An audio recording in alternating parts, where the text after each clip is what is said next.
Look out for yourself. And that means, and I don't mean be selfish because you don't have to be selfish, but you have to look out for numero uno, and that's yourself.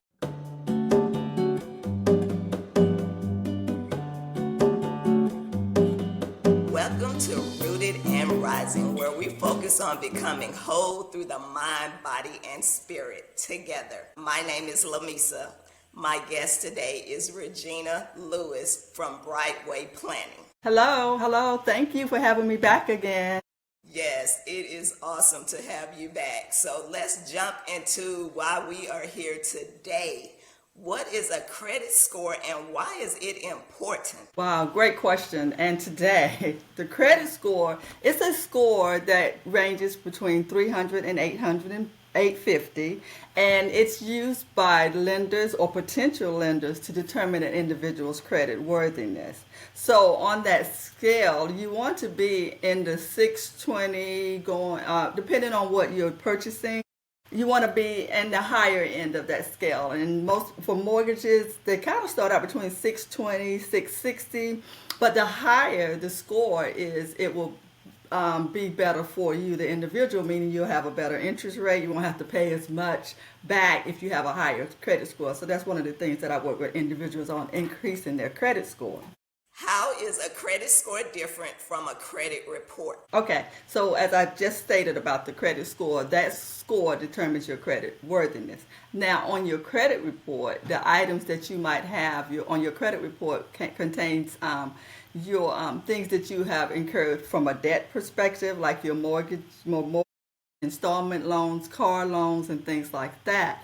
And so on your credit report, the score derives from your credit report, so to help individuals determine if you're an individual that they want to lend credit to or they want to grant credit to. So they will use your credit report again to determine your credit worthiness, if you're paying your bills on time and things of that nature. So the two kind of go hand in hand together. Again, the credit score is derived from the credit report, depending on how well you've been doing with your credit. So that's how that works. What's your opinion on keeping old credit cards with annual fees open versus closing them? Okay, so for any type, if your credit is paid off, like you pay off your credit card, I don't advise people to close a credit card account, because what happens if you close your credit card, it will potentially have an adverse action on your credit report, which means it will lower your credit. But and that's temporarily. Anything that goes down can come up, but it has the potential to lower your credit score. But now, if you're looking at if you're paying, I don't advise people to get a credit card that's going to have and that you have to pay annual fees on it. But one of the things that you can do, and some people do it as they're reestablishing your credit, which is quite okay. But what you would do is, after you have reestablished yourself and you see your credit score has gone up and you've gotten yourself in a better financial position, what you could do is contact that lender and ask them to transfer you over to a credit card that does not have an annual fees. Because as a financial advisor, I do not advise anybody to give away money. We don't want to give away money, so we don't want to have to pay any additional fees. And so you don't really want to close that card. But if you're not, because some people, if you're not as disciplined, you may want to go ahead, if you have too many cards or you're trying to reestablish your credit or get yourself in a better financial position, you may want to go ahead and close that card, mindful that it could adversely affect your credit score. But again, we're looking at long term and not necessarily in the short term, because we're trying to rebuild ourselves. So you can close that credit to assist you in getting a better financial position. Close that card, to get yourself in a better financial position. That's the advice that I like to give to individuals. Escape to Hot Springs, Arkansas, and reconnect with yourself at our Feed Your Soul Wellness Retreat happening April 29th. Imagine yourself surrounded by healing waters, expert guidance, and a community dedicated to real wellness. This is your moment to root and rise. Just lock in your spot and save with our early bird registration. opening November 1st through November 30th. Set your clocks as there are limited space available. Now, back to the episode. What are important things to look for when applying for a credit card? Okay, so initially you want to research the company, do your due diligence to make sure that they are providing you or giving you what they say they're going to give to you. And when you're looking at the company, you want to look at what is the interest rate on that company. In my opinion, most credit cards have very high interest rates. So I advise individuals. It doesn't matter about your credit. I'm not going to say it doesn't matter about your credit score, but even if you have a high credit score, you're going to pay a lot in interest on a credit card. So what I tell individuals is make sure when you charge, don't charge more than what you can actually pay for, and we want to pay those cards off before the end of the month. Especially before the statement due date. Okay, so you're going to research the company, do your due diligence, and make sure they are providing you what they said, and look for the incentives and the perks that they may offer. Are they offering rewards on that credit card? And if so, how advantageous is it going to be for you? Because you don't want to have to, like I say, pay interest on it, and then they are giving you rewards, but actually the two of them are canceling each other out. So do your due diligence and make sure it works for you. Do you authorize users' accounts factors into my overall credit strategy, and when should I remove them? Okay, so authorize. You said authorize individuals on a credit card. Authorize users on a credit card. Okay, got it. Okay, so we like to help people. If we ourselves are in a better financial position, maybe our children would like to help people. So, and you do that, you authorize them to be a user on your card to assist them in increasing their credit score. Now, be careful because you want to make sure that they're not going to hurt your credit, things that you worked so hard to achieve. So, if they are not have good habits, and if it's causing your credit score to be affected by them not having good habits or not being disciplined, then you want to remove them from being an authorized user on your account. But you just have to know the people that you're trying to help. They can be an authorized user. It doesn't hurt. It doesn't hurt you until what their actions start to hurt what you're trying to do and trying to help them. So that's how I would answer that question. Now that you hit on that, my daughter was in college and I added her to one of my accounts, and she did not know until she went to apply for a credit card, and she was wondering why she had a high credit score. Oh, okay. So, and that's good. That's good because, like I stated, if you want to help an individual have a high credit score, you can add them as an authorized user. Because I have considered doing that myself for my daughter to assist them in getting their credit score up. So it can help. And but what happens is your good discipline and your good habits have assisted her in having a high credit score, which is good. And there's absolutely not a thing wrong with that. And as long as it works, you can keep her on. You can keep them on forever. It's not going to hurt. It's only if you're doing something, say like a friend or another family member or somebody that you can't reach out and touch, you know what I mean, and reel them back in, then, we got to cut that umbilical cord, so to speak. Do you recommend I approach credit differently in the 6 to 12 months before a major loan application versus during wealth building years? Let's use one example. You're going to be purchasing a home. You want to get credit worthy to purchase a home. So, and any loan, mortgage broker, anyone is going to tell you the same thing. So, in my experience, you don't want to generate any additional debt. You want to work on your current debt, getting those bills paid down so that you could, because when you're applying for most major credit purchases, they're looking at your debt to income. So you want to get that debt down so that when they look at it and they do that analysis, you could be able to have more, meaning you'll be able to purchase a bigger home or be able to be competitive in the market. So you're going to apply for any new credit because you don't want to add anything to it, because like again, they're looking at your debt to income ratio. You don't want anybody doing any hard pulls on your credit, going in trying to offer you anything. Some people might offer you something that sounds good, but if you're trying to make a major purchase, then that is not the something that you want to look into. Lenders don't like it when you're looking and seeking credit, because it looks like that you might be a risk a little down the line. So, and what was the other part? Oh, wealth building. Okay, so and that's wealth building really occurs, as you know, later in life. It really does. You're able to build your wealth later in life, because initially you got children, family, mortgages, and you have a lot of credit, a lot of things going on. Life, what I say, life be lifing, right? So things are going on. So in the latter part is when people really look at wealth building, and those are the times that when you're doing your wealth building, you want to increase your assets, and you want to do more saving and looking at more things, investing and things of that nature, to increase your wealth as you get. And some people start early. Some people can start early if they're disciplined enough. But I find, with talking to my clients and individuals, that wealth building starts a little later in life. Now, that's not to say that you can't create savings along the way, because you got to have something. You got to create a savings for that rainy day, no matter what time, where you are in the span of your life. But when you want, again, in the early stages, if you're trying to make major purchases, then kind of pull back, because you don't want to create more debt. You want to put yourself in a better financial position.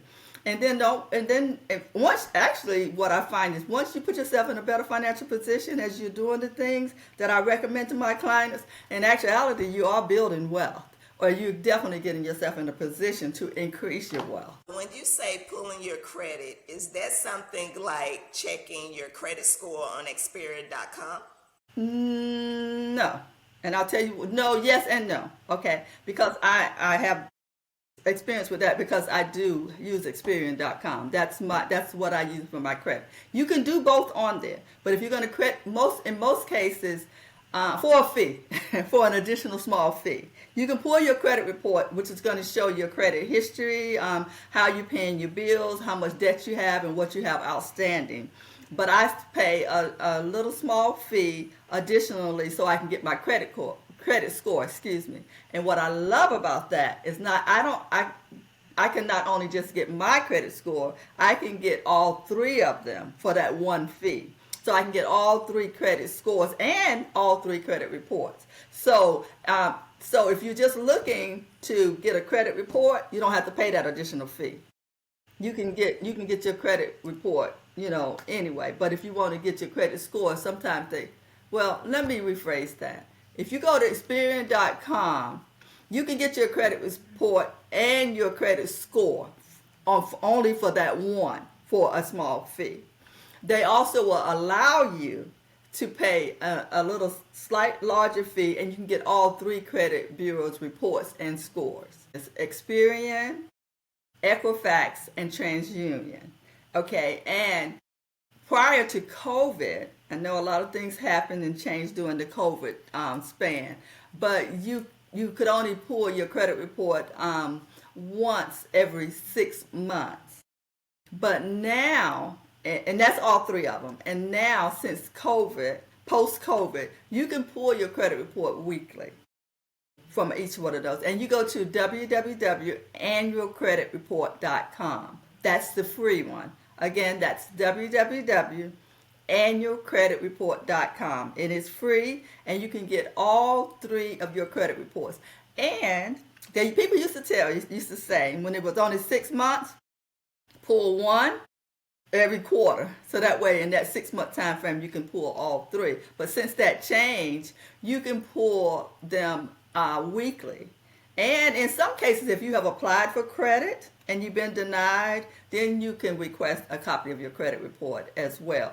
But I like to tell my clients to go to the free one and run it as often as you need to, because you need to be aware of what's hitting your credit report, because not everything that's on your credit report is accurate. And you do have the right to challenge things that are on your credit report. And the credit bureau must, within a 30-day time frame, answer your inquiry or respond to your inquiry to make sure that they're working along with you. That is your right. That is your right to do that. What are some of the examples of challenging something that's on your credit report that shouldn't be there? Okay. There are many. There are many, but I'm going to give you just a few. Okay, say for instance, you had a credit and you did not satisfy that debt, and creditors sell your information. So if it's been a minute and you want to question the validity of that data, you can go in and have the credit bureau validate that. And another thing, if you have paying your credit on time, if you see that there's an error and you paid on a certain date, and it has, sometimes because people make mistakes and some things are system generated, and if that creditor didn't report accurate information, you can challenge that, because a 30, 60, 90-day late fee will drop your credit score. So what you need to do is just kindly write them a letter and just tell them the date that you paid it and that they need to correct that. I know that with my mortgage, this was a couple of years ago, my mortgage company, because you know what mortgage companies do? They sell your mortgages. So in this case, they sold my mortgage to another mortgage company, and they can do that without your authorization. I really don't like it, because not all of them are created equally, but they can do that lawfully. They can sell your sell your mortgage. So they sold my mortgage, and in that transition, they had recorded that I was late, but they transitioned and they recorded that I was late. And because I had to I actually wrote a letter, because that's what I do. I write letters. I make sure that I stand up for myself and I stand up for my client. So I wrote a letter. First, I called them and talked to them. I wrote a letter because I know the credit bureau has to, within 30 days, go in and get a response from any company that you're challenging, and they did it, and I was successful in doing that. So you have the right to challenge, and then they actually, because see what happens with that, when you show those late, it's not fair to you, for one, and it's not in your favor. So they had to write me a letter, and they had to fix it, and they wrote me a letter apologizing, and then I was able to get everything corrected. So you can challenge anything that seems inaccurate. Now here's another thing too. Now on your credit report, because you have the three, and unfortunately they don't all report the same information timely. So you do a comparison between the three. And why do you do a comparison? Because your creditor, or your potential or prospective creditor, whoever you're trying to get a loan or trying to get a loan with, you don't know who they're pulling from. They could pull from either three of the credit bureaus. So that's why you want to make sure that they are in sync and that information that they are reported is accurate in your favor. On an average, how much would your credit score drop if you don't pay it within the 30 days? It depends on the credit bureau. I'm not real sure about their algorithm, but I do know I would say between 10 to 20 points. Between 10 to 20 points that it could drop. And which is important, because if you're right there on that cuff or on the verge of where you need to be, say if you're trying to get a mortgage, you don't want that kind of drop to your credit score. What's a realistic emergency fund target for federal employees or contractors, given the increasing frequency of shutdown threats? Yeah, that's crazy.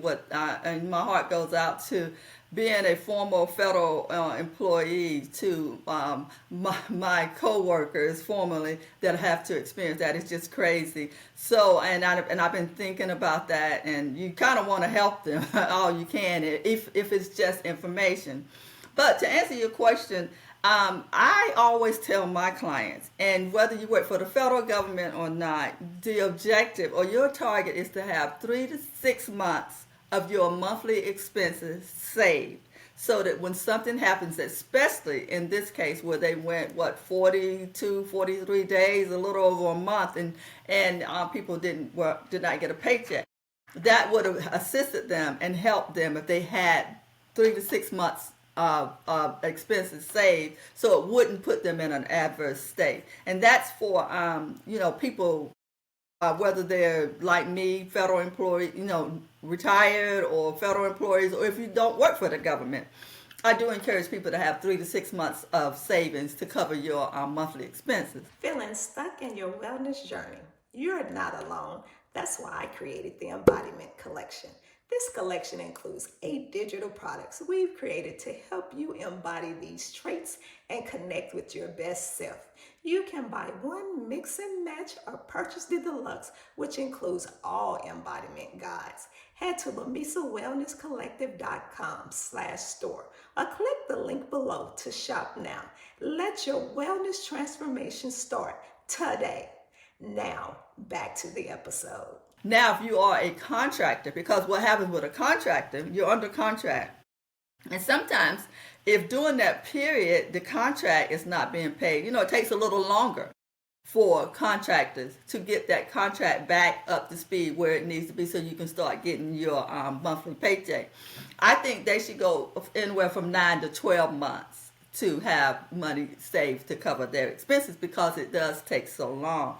But as people have experienced from this recent government shutdown, I tell people, save as much as you can, because you never know what's going to happen in this current environment that we're having to live in. So you have to look out for yourself, and you have to be the biggest advocacy for yourself, and that is to save. Flexibility during future shutdowns. Are there specific accounts or financial structures that would give people more flexibility during future shutdowns?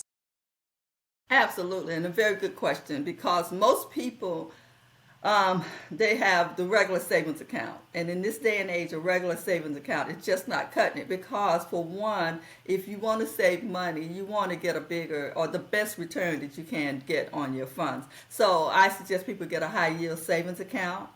A lot of banks offer them, but do your due diligence again. See what's out there so you can get the biggest return on your money. Do a high yield savings account.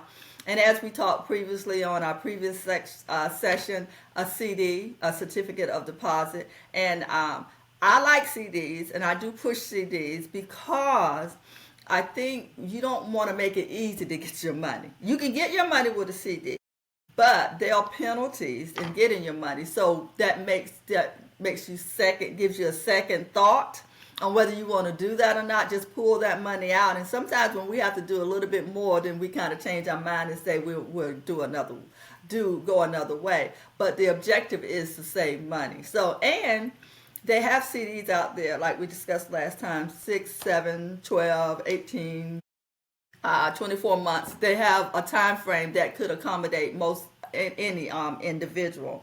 There's also the money market accounts out there. You want to use a money market, any vehicle that's going to assist you in saving money, so those funds are not easily accessible. Now, and I do encourage people, don't put all your apples in one basket, so to speak. Get more than one checking account. More than one account at a different financial institution. I wouldn't. If I don't suggest you just have the one. I don't want you to have money all over the place, but 1 or 2 bank accounts at a different bank, I think, will also assist people in saving money so that they can meet their target goals and create that kind of structure that people are looking for to help them in the event of a shutdown. Is it good to have several checking accounts? One for spending, one for bills, one for travel? What are your suggestions that you give your clients? Oh, absolutely. I am a big advocate for that. I think that your bill account should be separate from your disposable income, meaning your disposable income is income that's left after you pay your bill. So what I like to tell people to do is move your money to another account. So that for if like we were talking about the high yield savings account, money markets, and all those, you should have those accounts separate. But I would go one step forward, one step further. Excuse me, like you just stated. For a checking account, I would have one for my main bills to pay my bills because it goes right there, and then you want to have a checking account for your disposable. So if you want to have, and this is, listen, all of this is outside of your savings because these are accounts you're going to be processing transactions against daily or weekly or however, very often, frequently, I should say.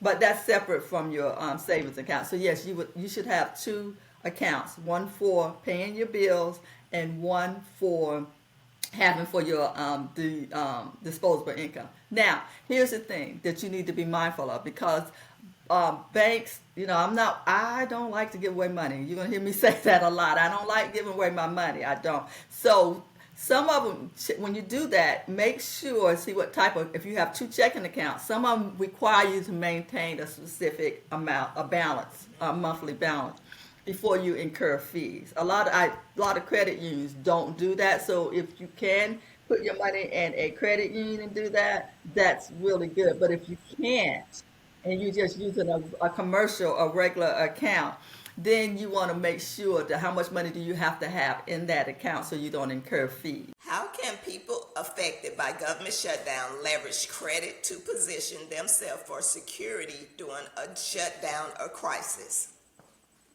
Okay, another good question. Okay, so and what I want to tell people today, regardless of whether you work for the government or not, and regardless of what your status is, get prepared because we can already see the writing on the wall that this administration and what we are up against, we are going to have to work hard to take care of ourselves. So I think that you keep your credit utilization low. If you have a credit card and you can, even if your credit card is max or already almost to the hill, start now working to pay that down. Because what I like for people to kind of think about is we don't really need to go out and do a whole lot of shopping now. We don't. We got to change our habits because if you last year you made it on what you had, you did. You had the clothes, you had food, or whatever. And I know it's different this year. I know things are a little bit more strenuous this year. But think about what you already have versus what you need. And therefore, keep your credit utilization down. Don't spend as much money and save more. And don't think it's going to be forever because for one, our Father is looking. He's covering us. So none of this is going to be forever. So let's think short term and for long term results.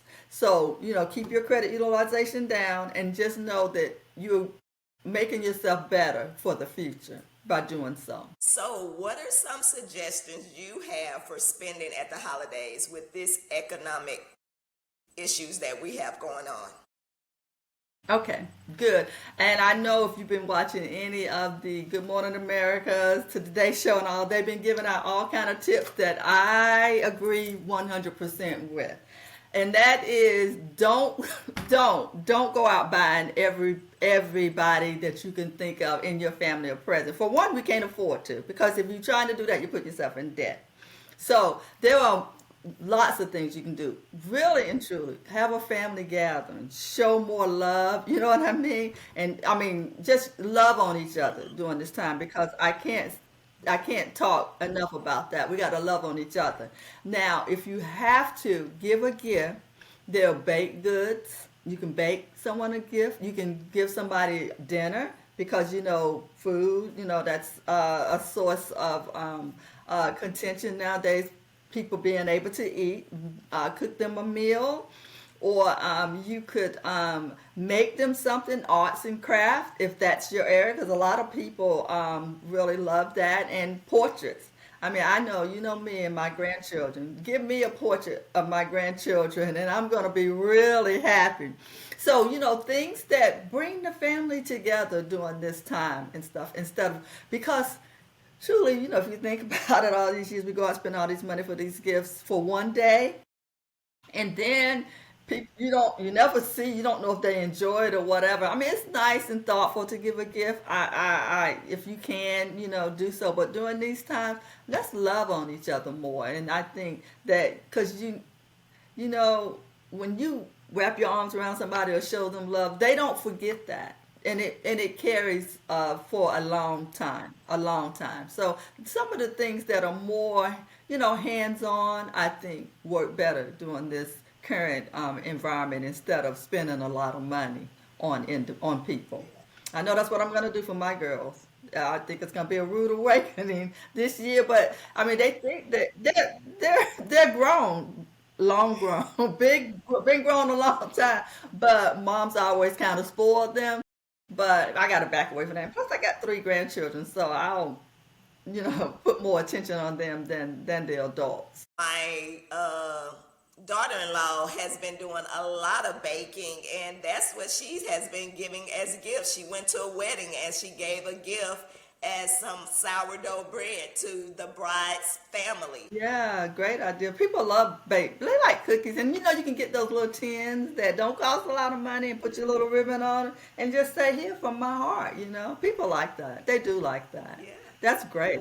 Good idea. What is one final tip you'll leave for someone listening who is looking for security during such inconsistency economic times? Okay, another good question, and I know I've talked about it during this session, and that is look out for yourself. And that means, and I don't mean be selfish because you don't have to be selfish, but you have to look out for numero uno, and that's yourself. Because as you can see, there's so much going on around that you're going to be left behind if you don't look out for yourself. Now, just what I've talked about earlier, start creating a savings for yourself. And I know for some people, like I said, when you're in your prime, so to speak, like now, working hard, not a retirement, not saying I'm not in my prime, but a retirement, it's not going to be as easy to save money and do the things that, that you want to do to create the wealth that we would like to have. But you have to. You got to pull that budget out and look at that budget and look at ways that you can save money, and then do it. Action. Do it.